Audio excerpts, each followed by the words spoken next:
Começa agora o programa Revitalizar, realizado e desenvolvido pela Igreja Evangélica de Confissão Luterana no bairro dos Pires, em Limeira, São Paulo. Revitalizar é o processo de transformação da vida, da família e da fé, por meio da Palavra de Deus.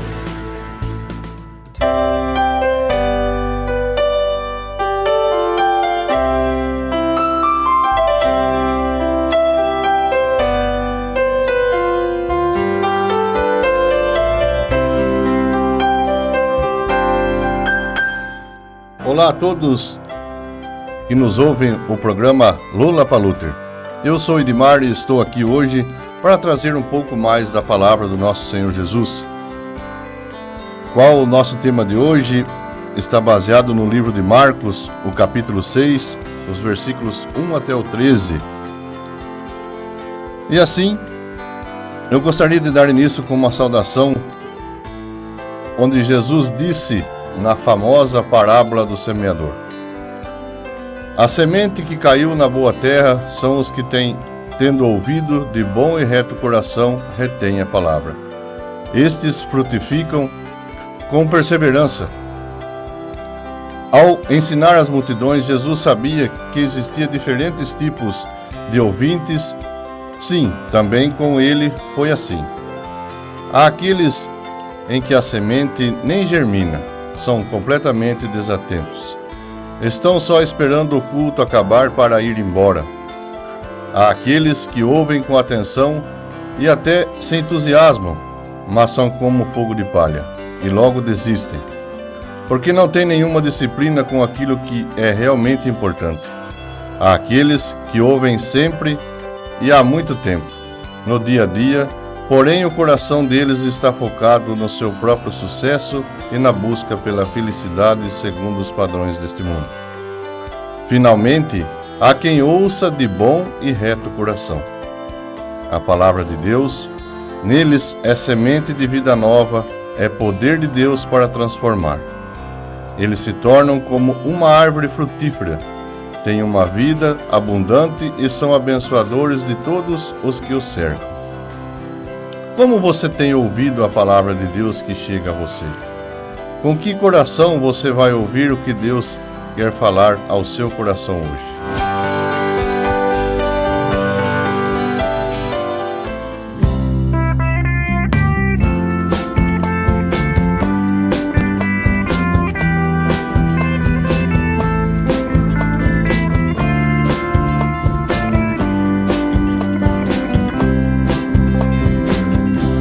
A lei do Senhor é perfeita e restaura a alma.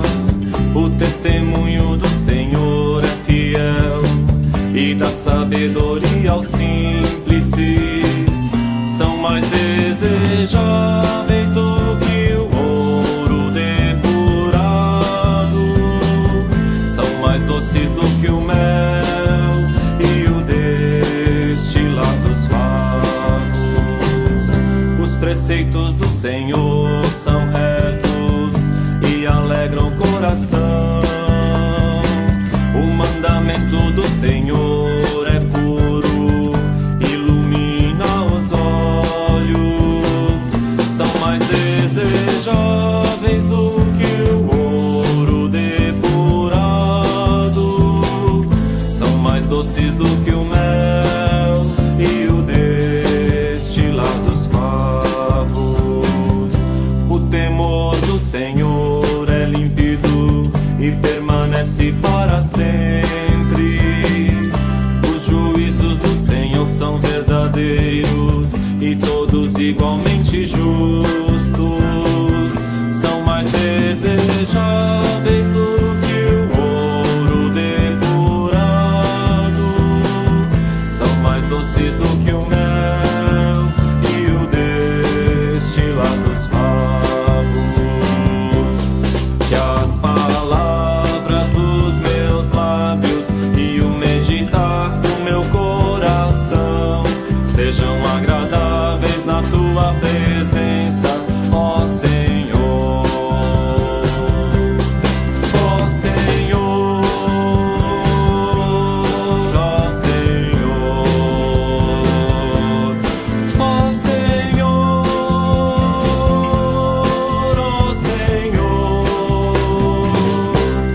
que as palavras dos meus lábios e o meditar do meu coração sejam agradáveis na tua presença, ó Senhor.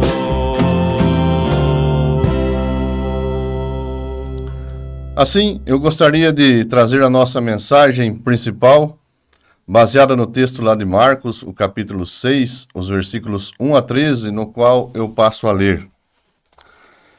Jesus em Nazaré. Jesus voltou com os seus discípulos para a cidade de Nazaré, onde ele tinha morado. No sábado começou a ensinar na sinagoga.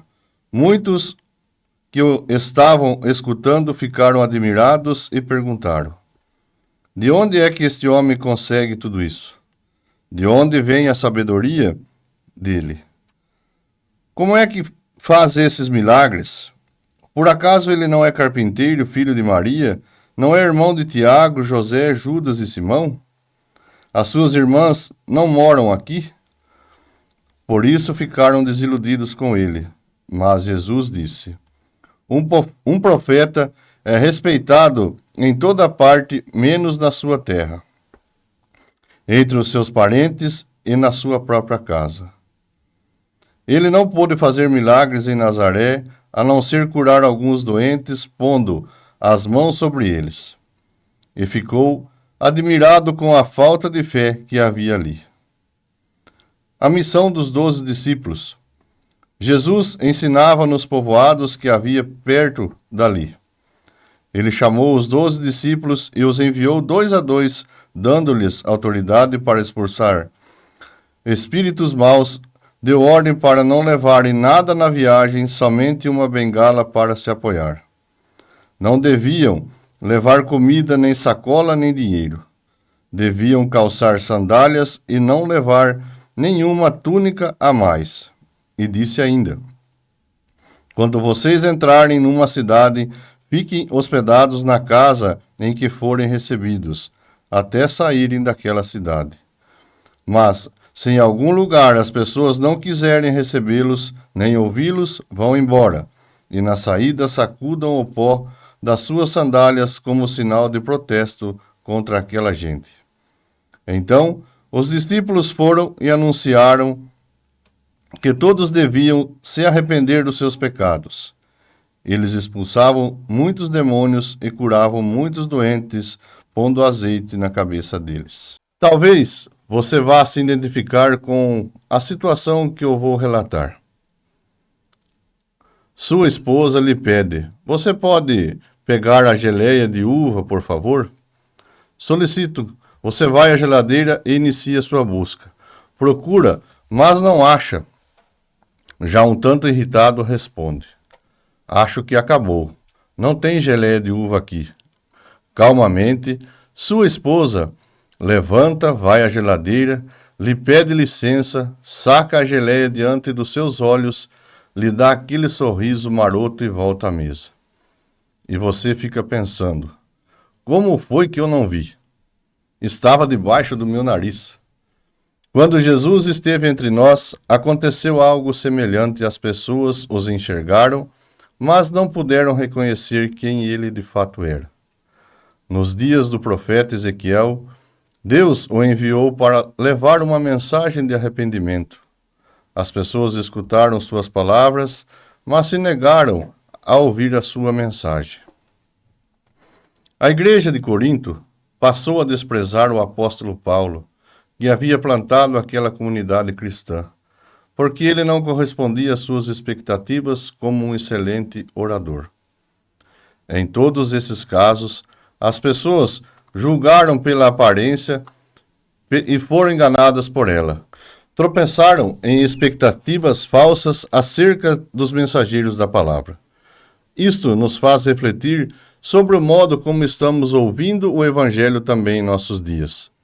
Também hoje, há muitos que escutam, mas não ouvem, que enxergam, mas não veem.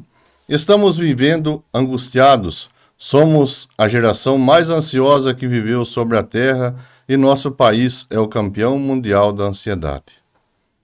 O que realmente estamos buscando? Está debaixo do nosso nariz. como a geleia na geladeira. Por que não nos damos conta? Por que não estamos vendo? Por que buscamos soluções tão fantasiosas, fantásticas ou extraordinárias? Jesus era a solução há tanto esperada. Por que foi rejeitado? Ele segue sendo a solução para nossos maiores anseios, porque o que seguimos desprezando. Banalização. Um dia uma pessoa me disse: a intimidade é uma droga. Eu não entendi o que a pessoa quis dizer. Então ela explicou: ora, a gente costuma tratar bem as pessoas de quem a gente é muito íntimo, ou os desconhecidos. Para quem sobram as reclamações, as caras feias e as palavras grosseiras? Não é para quem a gente mais tem intimidade? Tive que concordar com ela.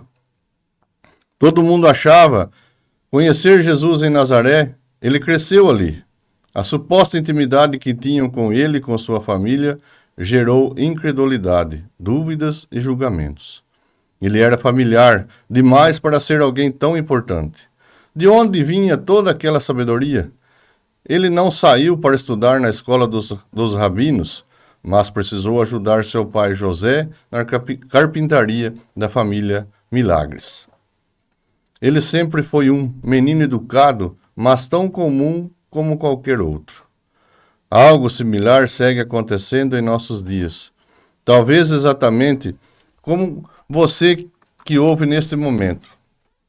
Sim, muitos de nós cresceu na igreja e está extremamente familiarizado com tudo o que sempre fazemos. Conhece as histórias bíblicas desde o culto infantil, foi confirmado em sua fé, tendo antes recebido uma boa bagagem de conhecimento bíblico, história da igreja e os alicerces confessionais. Possivelmente, entenda a importância da oração e de outras disciplinas cristãs. Contudo, justamente por estarmos tão familiarizados com tudo isso, é que não damos mais valor. Banalizamos a importância do Evangelho, de viver pela fé e da comunhão com os demais cristãos. Ou seja, tudo isso se tornou tão comum que agora deixou de ser prioridade. Você já conheceu alguém que tinha uma vida toda desregrada, né? Você já conheceu alguém que tinha uma vida toda desregrada, irresponsável, ou seja, uma pessoa pecadora, que teve uma experiência de conversão e depois não saía mais da igreja? Sim, por vezes, uma pessoa vinda de fora dará muito mais valor à palavra de Deus do que os de dentro, que consideram bonzinhos, gente do bem, e não conseguem compreender por que necessitam de arrependimento. E o fervor daquele que vem de fora muitas vezes se torna agressivo para os de dentro, porque denuncia sua completa apatia espiritual. É comum que ele receba algum rótulo depreciativo. Virou fanático. Em Nazaré, Jesus foi visto, mas não o reconheceram. Eles o enxergaram, mas não os viram. Se escandalizaram com ele. E como tem sido na sua vida? De que maneira você está ouvindo como quem quer conhecê-lo? De que forma você olha para Jesus? Como um curioso na multidão? Ou até pior do que isso, como um indiferente? No tópico 2, oportunidade. Na sequência do relato do Evangelho de Marcos, Jesus passa a ensinar nos povoados. Os povoados eram pequenas vilas nas quais não havia uma sinagoga, espaço oficial de ensino religioso dos judeus. Isso quer dizer que Jesus passou a ensinar em casas ou locais públicos. Ele também passa a preparar os apóstolos para a sua futura missão, enviando-os para chamar o povo ao arrependimento. Há muitos aspectos que poderiam ser destacados nesse relato bíblico, mas gostaria que você prestasse atenção no fato de que a postura das pessoas em relação ao Evangelho significaria a diferença entre a graça ou o juízo. Ou seja, quando a palavra era acolhida, havia graça e manifestação de sinais miraculosos, como a libertação de oprimidos por espíritos malignos e cura de doentes. Mas, diante da rejeição da palavra, Jesus orienta que seus seguidores sacudam a poeira dos seus pés como sinal de juízo contra os tais. A mensagem do Evangelho que você ouve quando vem ao culto é graça e juízo. Se você acolher aquilo que Cristo fez na cruz em seu favor, arrependendo-se dos seus pecados, ela será graça e salvação na sua vida. Se você acha que quem precisa se arrepender é seu vizinho alcoólatra, sua cunhada fofoqueira ou seu chefe adúltero, então essa mesma palavra vai lhe condenar. Você acha que não precisa do que Jesus fez a seu favor na cruz? Você é bom o suficiente para apresentar sua justiça própria diante de Deus? Lamento lhe informar, mas você está tentando ser o salvador de si mesmo. Não há pecado pior. Nós somos responsáveis pela verdade do Evangelho em que ouvimos. Ela é a salvação para todo o que crê. É um grande privilégio. Não podemos deixar que esse grande privilégio seja banalizado e desprezado por uma atitude de apatia, indiferença e falta de prioridade. O Evangelho não é sobre trivialidades. Ele nos reconduz ao propósito eterno de Deus quando nos criou. Ele não apenas nos dá esperança diante da morte, mas transforma a vida presente numa missão segundo o reino de Deus. Ele nos liberta das pobres ilusões materialistas, nos salva do vitimismo, de quem perdeu o sentido, nos derruba dos pedestais de orgulho, descobre nossos olhos das vendas da religião. Conclusão. Assim, não desperdice as oportunidades que você tem de ouvir o Evangelho. Jesus quer se revelar a você, quer tirar você da multidão na qual você é apenas um espectador. Um cristão de verdade não está só assistindo, ele é protagonista de uma nova história que Deus, por meio do Espírito Santo, está fazendo em sua vida. É uma vida dinâmica, de constante transformação pela verdade da palavra de Deus. E ver o que Deus está fazendo em nossa vida faz com que queiramos compartilhar isso com os outros. E enquanto Deus vai nos transformando pelo Evangelho, Ele também vai nos enviando aos povoados, da nossa vizinhança local de trabalho e na própria família, para chamar outros a experimentarem o que estamos experimentando. Talvez você esteja buscando longe a resposta que está perto. Tem tentado por suas próprias forças e já não sabe o que fazer. A resposta esteve sempre aí, debaixo do seu nariz. Sim, Jesus está acessível. Não há nada de complicado. Não fique esperando algo bombástico. Jesus só precisa que você renda a sua vida a Ele do jeito que está. Que você reconheça e confesse o seu pecado em um ato simples de fé e de entrega.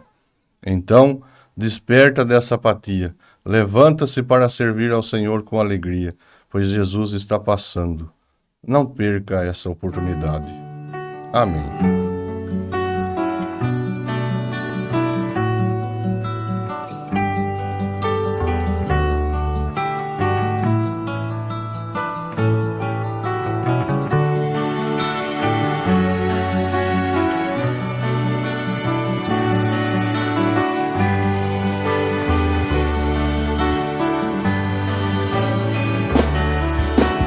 Buscai primeiro o reino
Assim, chegamos ao final de mais esse programa. E eu gostaria de te dar uma palavra de bênção e de envio depois desta palavra. Que o amor de Deus, o Pai, a graça do nosso Senhor Jesus Cristo e a comunhão do Espírito Santo sejam com todos vocês. Assim ouvimos esse programa e que numa próxima oportunidade estejamos juntos novamente para saber mais da palavra e do amor de Deus para conosco. Um ótimo dia a todos e até a próxima.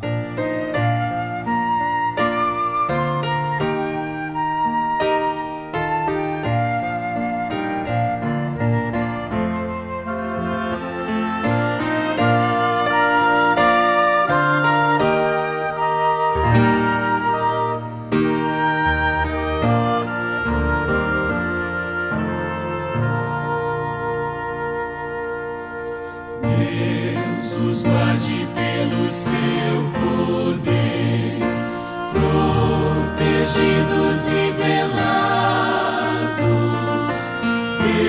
desfrutando seus cuidados.